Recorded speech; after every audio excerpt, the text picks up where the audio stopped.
25 to 5 now on 2CC. It's a Friday afternoon, and that means if you're sick and tired of talking about floods, Ukraine and public housing in the ACT, I've got good news for you. We're going to talk about money with Luke Smith from Envision Financial. How's that for an introduction? Mate, that is the most exciting intro to talk about money I've ever come across, so let's run with it. Well, we like talking about money, so long as it's dollars, not rubles at the moment, because the rubles are not going so well. The value of those things are going out faster than too many bananas. This is not our topic today, but one thing that did surprise me a little bit was that when the conflict started, I kind of half expected Bitcoin to start going up because people might be shifting their assets out of volatile currencies and into something like, gold assets, and the modern day thing would be Bitcoin. But that didn't happen straight away. It continued falling for a while there, so I was a bit confused about that. But then Bitcoin doesn't always make much sense, does it? Look, I think the biggest advocates of Bitcoins are the ones that got into it in 2007, 2006 and, spent $5,000 for what is now $300 million. Yes. So I think it has its place, but I think as a flight to security, people will rush, and we've seen the gold price appreciate accordingly, so that'll always be the test of time. Today we're talking about pension accounts, and the question is, how do pension accounts differ? So the obvious place to start is, what exactly do you mean by a pension account? Yeah, look, exactly, and I think talking about this today, I find people come in and there's a little bit of confusion around what is a pension, what makes something a pension, and the different types, because the age pension is a pension, and so is an income stream from your super, but they have different dates that you can access. And people get very excited when they say to me, well, I've got to retire at 67. And I say, well, how about retiring at 60? And they go, oh, love to do that. Well, you can, because they've tied their retirement to the age pension date, not the super fund preservation date. So a pension is simply the act of taking money out of accumulated superannuation. We spend our working life adding to it, and that comes from our employer and it comes from ourselves. And it really then says, I've reached an access age for the year that I'm born. I've written to the fund and said, hey, I've met the legislation and the rules around accessing my super, and I would now like to stop putting money in and rather take money out. So there are certain hurdles that you need to adhere to, but you also need to then be able to say, right, I'm drawing an income stream, and that income stream could be fortnightly, monthly, half yearly, annually. It doesn't matter how you take it. You just have to ensure that you meet the minimum drawing that's required for your age each financial year. So if you're between 55 and 65, the minimum is normally 4%. But in light of COVID, the government has halved the minimums, which ceases to occur from the 1st of July this year. So I'm going to stop putting money in. I'm going to write to the fund and take money out. I'm going to take at least the minimum that I'm required to take for my age, and I'll take it in a frequency that suits my strategic reason for starting an income stream. And that in basic language is the difference between accumulated super and a pension account. Okay, and of course, when you say you can take it whatever frequency you like, I suppose a lot of people, if they're used to being paid fortnightly when they're in their job, when they retire, they might like to continue receiving a fortnightly income. 100%, and another big misconception is that the only way you can take your pension is fortnightly. Now that depends on the fund that you're in, it depends on the reason that you're starting the income stream, and also strategically, the best way that you can use the money that you're going to draw from your account in the form of a pension. So it may be that you start an income stream on the 1st of June and draw the minimum before the end of the financial year and do it again in July. You might want to pay off debt. You might want to make a deductible contribution to super. And as we've said in other shows, a little bit of black magic could be pension out over 60, get the money tax free, put it straight back into another super fund and claim a tax deduction. So there are lots of applications for pension money. They don't have to be just to meet lifestyle costs going forwards.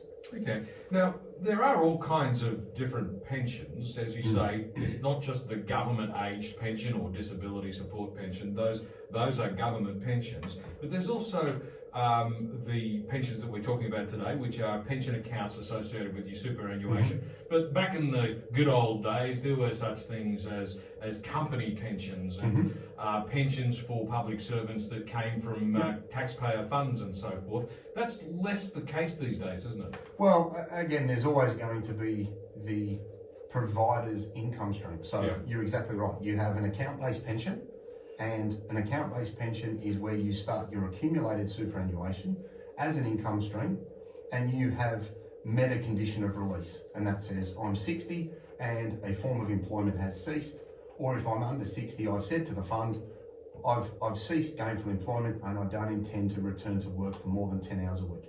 You meet those rules, you start that account-based income stream. Now, the advantages of an account-based income stream are that whilst you're over 60, everything that comes out is tax-free, but internally inside the fund, once you start an account-based pension, all of the earnings are now tax-free, not at 15%.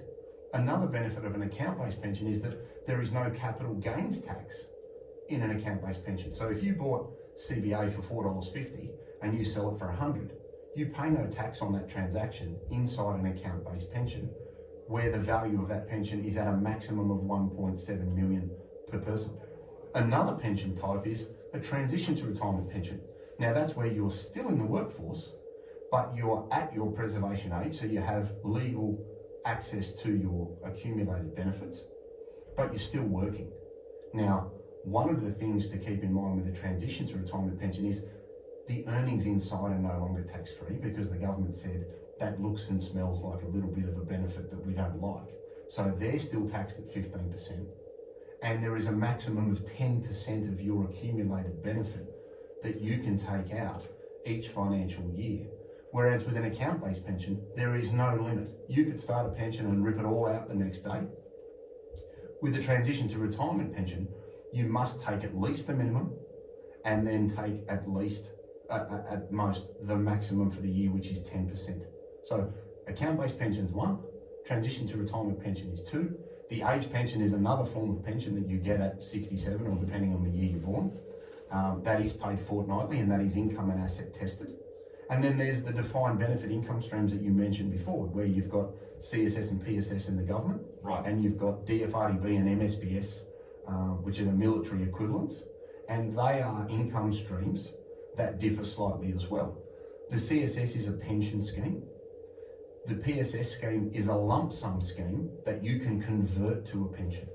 Now, the PSS rules say that you must take at least 50% of your benefit as an income stream if you wish to draw out a pension.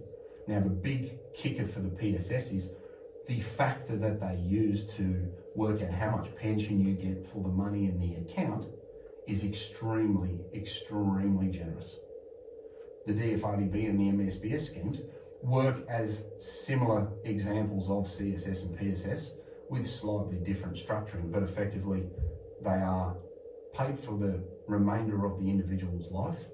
They may or may not be taxable depending on the years of service and the contributions made by the member, and 67% of the income stream that is received is transferred to an eligible spouse on the passing of a member. So they are all income streams that you can use to fund lifestyle. Yeah. You may have, this sounds silly, you may have an account-based pension, a transition retirement pension, and a CSS or PSS pension. You could actually have all 3 of them.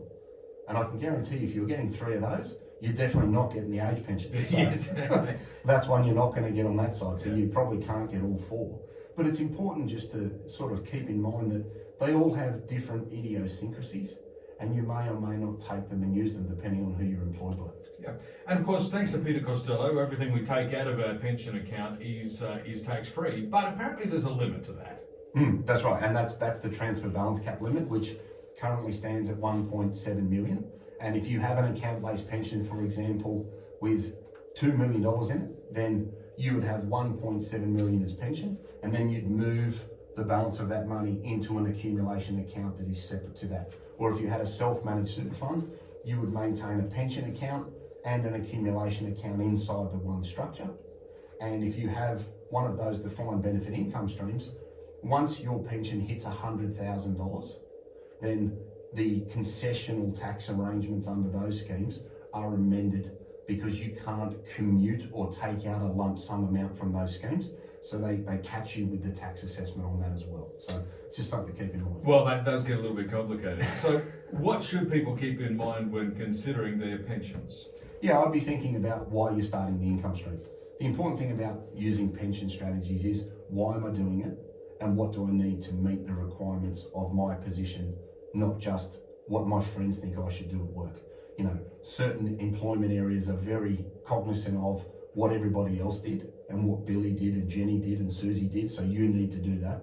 And I always say to people, don't count money in other people's pockets.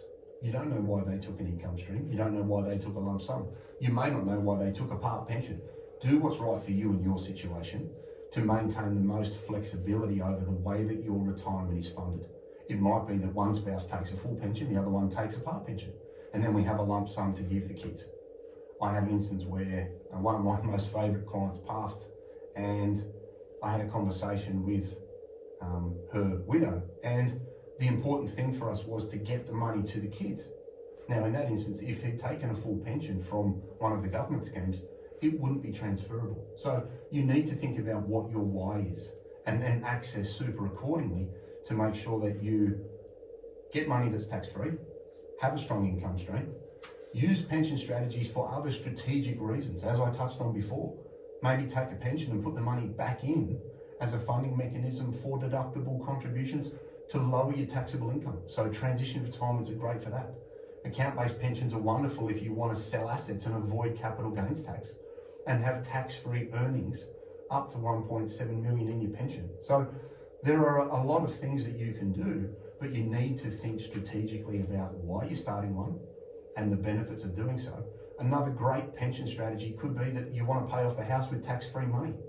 So take a pension before June, take another annual pension in July, and you've effectively got 2 years of pension money out of your account, tax-free over 60, to pay off a house, to buy something down the coast, or to just extinguish liabilities that you may carry, because you'd rather do that with tax-free money than after-tax salary if you're in the workforce. So think about your strategic reason, execute your pension strategy, and make sure that you can live and fund your lifestyle with the greatest control possible. Okay, and if you're doing that, of course, you've just got to remember that there are minimums and maximums about what you can take out. Exactly right. So check what the rules are for your age. Check that that meets your lifestyle. And if you don't want to start an income stream, then consider deferring it and maybe using a lump sum withdrawal where you're under 60 to get money out of super tax free, and then start an income from 60 so that you've got maximum flexibility. Or if you're going to go back and work on a part-time basis, then maybe take a pension payment at the end of the financial year, because you might be able to live on part-time wages and maybe some rent from a house, and then put the money back into superannuation in July after taking it out in June. Just remember that strategically you can use a pension for anything. It doesn't have to come out on a fortnightly basis, which opens up your line of thinking remarkably, and the possible applications of money that's available to you. Yeah, absolutely. And again, it's important to remember that the age where you can start accessing your super is not the same as the age when the government says you can get a government pension. 100%. And one of the biggest furphies, people come in and say, I just wish I didn't have to work until 67. And I look at them and say, well, why? Do you love your job that much? And then hands get thrown in the air generally, and you tell me I can walk out of here today and I'm done. Well, yes, you can. Okay, thank you very much. And that was that assumption that they had to work to 67 to get it rather than 60. Might want to check the balance first just to make sure there's enough there. Yes, that's the first box we tick on the way in. I'm just a poor, humble radio announcer. I got to work till I'm 100. We're talking about what is a pension account and how do the accounts differ on today's edition of Talking Money with Luke Smith from Envision Financial, and of course we'll come back to talk some more in just a moment.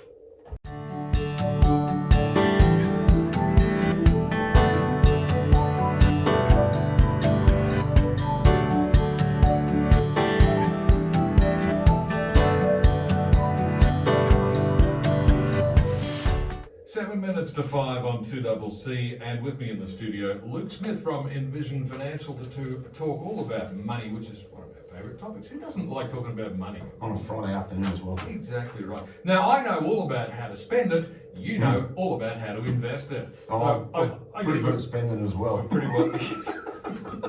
Got to have it before you can spend it.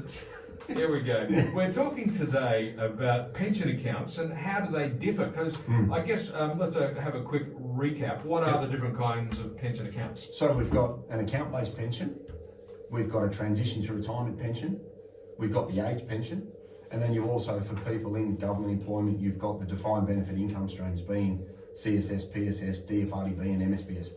And there are a few other state-based schemes as well, so that isn't the list isn't exhaustive by any stretch, but you know, there are a range of employers that have their own schemes, generally the larger ones, because most people end up in a standard accumulation fund, and a pension is simply just taking money out and no longer putting money in. And that is a stream of income. Yeah, it doesn't affect your assets, it doesn't affect the underlying holdings, it doesn't affect anything that's in your super fund. You don't have to sell anything to move to pension.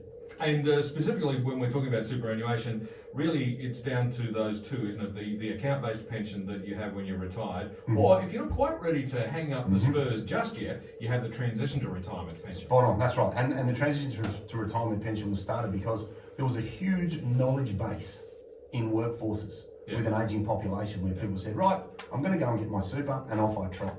And workplaces were losing huge amounts of knowledge. And the transition to retirement legislation was created to say, look, you really like your job, you just don't want to do it 5 days a week. How about we keep you around 2 or 3 days and you can take some money out of super and replace the wages that you forego. And it's been a huge hit. So it's great. Key things to remember when thinking about a pension. Yeah, so I'd be looking at why you're going to start one. Understand what you're doing and why you're doing it. Use the money for tax effective strategies. That might be paying off the balance of your mortgage if that makes you feel safe. It might be adding money back to superannuation to claim a tax deduction and provide tax benefits if you're in the workforce and over the age of 60. I'd think about using it for investment strategies outside of superannuation. So you may want to invest in a trust or equalise an estate. You might actually want to lower your account balance to get under the transfer balance cap and transfer money into a spouse's name. So not just thinking about pensions as vehicles to fund lifestyle, then using it as money for other strategic considerations going forwards. I'd also think about selling assets inside an account-based pension so that you avoid capital gains tax, and also starting an account-based pension where you can, because the earnings inside the account are completely tax-free. They are not taxed at 15%. I'd also then think about how you'd like to draw it out. Am I taking it fortnightly, monthly, half yearly, annually? And what does your fund provide? You can only take out under the parameters offered by the fund that you're in. So check with them first so that you know what you're working with. But they're the sorts of things that I would be looking to use a pension for. Either funding lifestyle, extinguishing debt, or using it for other strategic benefits like deductible contributions, where you can use that capital to add back to another fund. And we need to keep in mind that once you start a pension, you cannot add to its capital value without going through a whole load of rigmarole about winding it back and adding more cash. So you generally end up running a fund for your employer contributions, a fund for your pension, and then they work nicely together. So let's wrap it up. Where can listeners get more information? Yeah, so look, if you're not sure, 6260-4749. I think we've got some appointments left in July. www.envisionfinancial, that's envision with an e.com.au, that's the website. We've got the Knowledge Centre in there where there's a raft of strategic information, videos and material that you can consider. We've got the podcast, The Strategy Stacker, Luke Talks Money on iTunes and Spotify. And importantly, we've got the YouTube channel, Envision Financial Canberra, so you can subscribe to that, see the radio station shows on the iPhone, on the couch, pause it, you don't have to read anything, big hit. Beautiful stuff. We'll catch you next week. See you next week. Luke Smith from Envision Financial. Luke will be back with us again next Friday afternoon at the same time right here on 2CC. It's 3 minutes to 5 now, and all the latest news is next.